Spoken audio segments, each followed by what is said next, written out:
Welcome back. The Lurking Fear Part 4. The Horror in the Eyes. There can be nothing normal in the mind of one who, knowing what I knew of the horrors of Tempest Mountain, would seek alone for the fear that lurked there. That at least two of the fear embodiments were destroyed formed but a slight guarantee of mental and physical safety in this archaeon of multiform diabolism. Yet I continued my quest with even greater zeal as events and revelations became more monstrous.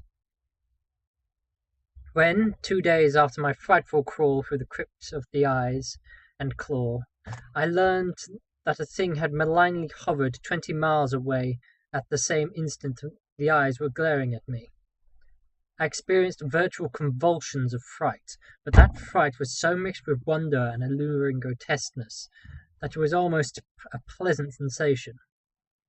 Sometimes in the throes of a nightmare, when unseen powers whirl one over the roofs of strange dead cities towards the churning chasm of Nis, it is a relief and even a delight to shriek wildly and throw oneself voluntarily along the hideous vortex of dream doom into whatever bottomless gulf may yawn.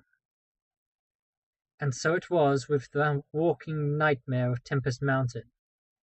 This discovery that two monsters had haunted the spot gave me ultimately a mad craving to plunge into the very earth of the accursed region, and with bare hands dig out the death that leered from every inch of the poisonous soil. As soon as possible I visited the grave of Jean Mantis and dug vainly where I had dug before.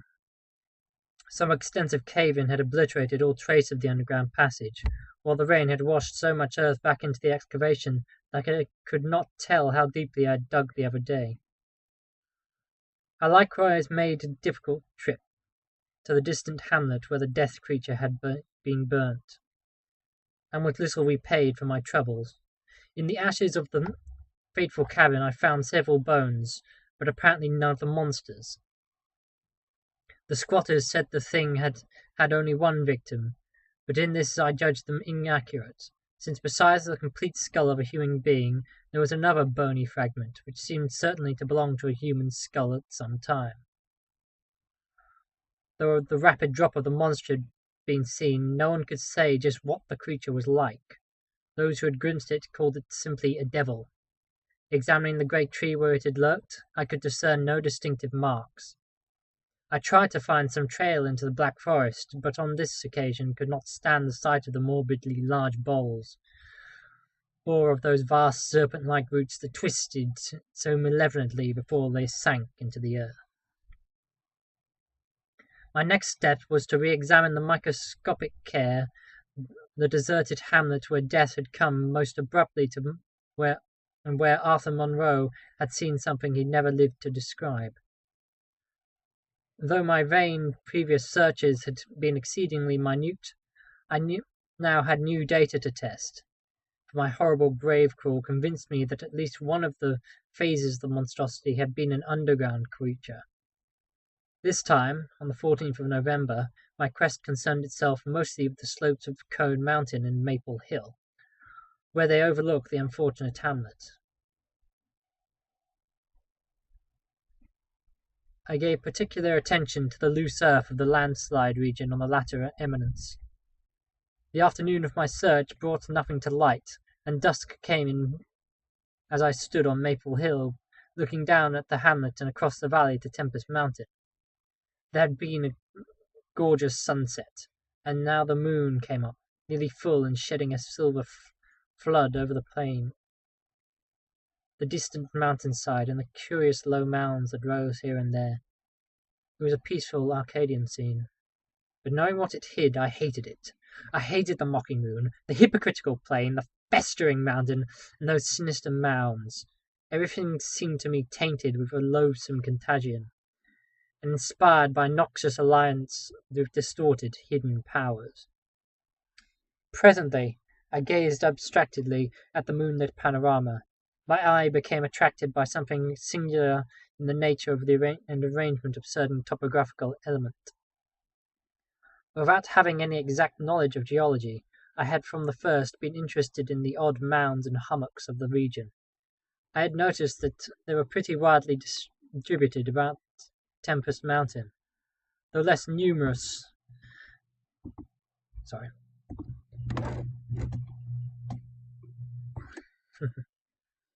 Lost myself. On the plain near the hilltop itself, where prehistoric glaciation had doubtless found feeble opposition to its striking and fantastic caprices. Now, in the light of the low moon, which cast long weird shadows, it struck me forcibly that the various points and lines of the mound system had a peculiar relation to the summit of Tempest Mountain. That summit was undeniably the centre from which the lines and rows of points radiated indefinitely and irregularly, as if the unwholesome Martin's mansion had thrown visible tentacles of terror. The idea that such tentacles gave me an unexpected thrill, and I stopped to analyze my reason for believing these mounds glacial phenomena. The more I analyzed, the less I believed, and against my newly opened mind there began to beat grotesque and horrible analogies based on superficial aspects, and upon my experience beneath the earth. Before I knew it, I was uttering frenzied and disjointed words to myself. My God, molehills! The bland place must be honeycombed! How many? That night at the mansion.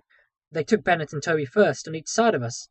Then I was digging frantically into the mound which had stretched nearest to me, digging desperately, shivering, but almost jubilantly, digging and at last shrieking aloud with some unplaced emotion as I came upon a tunnel or burrow just like the one through which I had crawled on the other demonic night. After that I recalled running, spade in hand, a hideous run across the moonlit mound-marked meadow and through diseased, precipitous abysses of haunted hillside forest, leaping, screaming, panting, bounding toward the terrible Martin's mansion.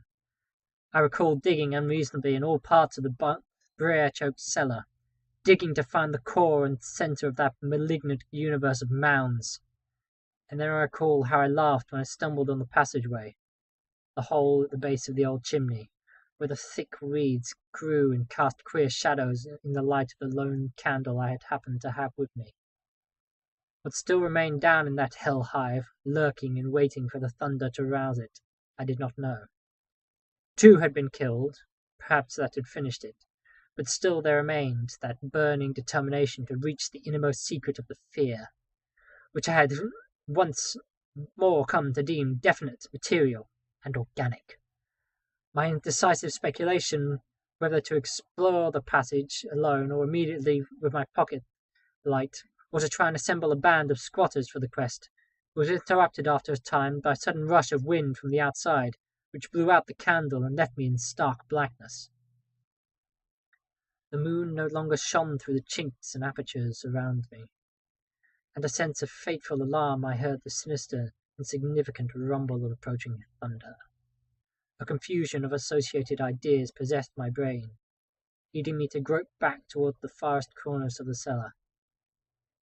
My eyes, however, never turned away from the horrible opening at the base of the chimney, and I began to get glimpses of the crumbling bricks and unhealthy weeds as faint glows of lightning penetrated the weeds outside and illuminated the chinks of the upper wall. Every second I was consumed with a mixture of fear and curiosity. What would the storm call forth, or was there anything left for it to call? Guided by a lightning flash, I settled myself down behind a dense clump of vegetation, through which I could see the opening without being seen. If heaven is merciful, it will some day efface from my consciousness the sight that I saw, and let me live my last years in peace. I cannot sleep at night now, and have to take opiates when it thunders. The thing came abruptly and unannounced. A demon, rat-like, scurrying from pits remote and unimaginable. A hellish panting and stifling grunt, and then, from the opening beneath the chimney, a burst of multitudinous and leprous life. A loathsome, night-sprawled flood of organic corruption, more devastatingly hideous than the blackest conjurations of mortal madness and morbidity. Seething, stewing, surging, bubbling like serpent slime, it rolled up and out in that yawning hole, spreading like a septic contagion, and streaming from the cellar at every point of egress. Streaming out to scatter through the accursed midnight forest and spew fear, madness, and death. God knows how many there were.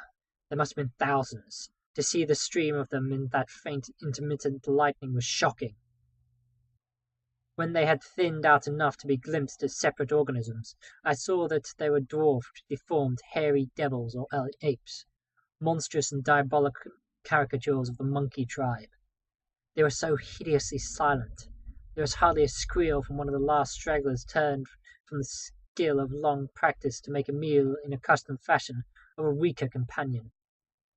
Others snapped it up of what it left and ate with slavering relish. Then, in spite of my daze and fright and disgust, my morbid curiosity triumphed, and as the last of the monstrosities oozed up alone from the netherworld of unknown nightmare, I drew my automatic pistol and shot it under cover of thunder. Shrieking, slithering, torrential shadows of red, viscous madness chased one another through endless, exsanguined corridors of purple fulgurant sky. Formless phantasms and kaleidoscopic mutations of ghoulish, remembered scenes. Forests of monstrous, overnourished oaks with serpent roots twisting and sucking unnameable juices from an earth verminous with millions of cannibal devils. Man-like tentacles groping from underground nuclei of polyporous perversion. Insane lightning over malignant ivied walls and demon arcades choked with fungus vegetation. Heaven be thanked for the instinct which led me unconscious to places where men dwell, to the peaceful village that slept under the calm stars of clearing skies. I had recovered enough in a week to send to Albany for a gang of men to blow up the Martens' mansion and the entire top of Tempest Mountain with dynamite, stop up the discoverable mound burrows, and destroy certain overnourished trees whose very existence seemed an insult to sanity. I could sleep a little after they had done this, but true rest will never come to me as long as I remember that nameless secret of the lurking fear. The thing will haunt me, for who can say the extermination is complete, and that anomalous phenomena do not exist all over the world? Who can, with my knowledge, think of Earth's unknown caverns without a nightmare dread of future possibilities? I cannot see a well or subway entrance without shuddering. Why cannot the doctors give me something to make me sleep, or truly calm my brain when it thunders? What I saw in the glow of the flashlight, when I shot the unspeakable strangling object, was so simple that almost a minute elapsed before I understood what and went delirious. The object was nauseous, a filthy, whitish gorilla thing with sharp yellow fangs and matted fur. It was the ultimate product of mammalian degeneration, a frightful outcome of isolated spawning, multiplication, and cannibal nutrition above and below the ground. The embodiment of all the snarling and chaos and grinning fear that lurked behind life. It had looked at me as it died, and its eyes had the same odd quality that masks those other eyes which had stared at me underground and excited cloudy recollections. One eye was blue, the other brown. They were the dissimilar Martens' eyes of old legends, and I knew in one inundating cataclysm of voiceless horror what had become of that vanished family, the terrible and thunder-crazed house of Martens. Thanks for watching. See you next time.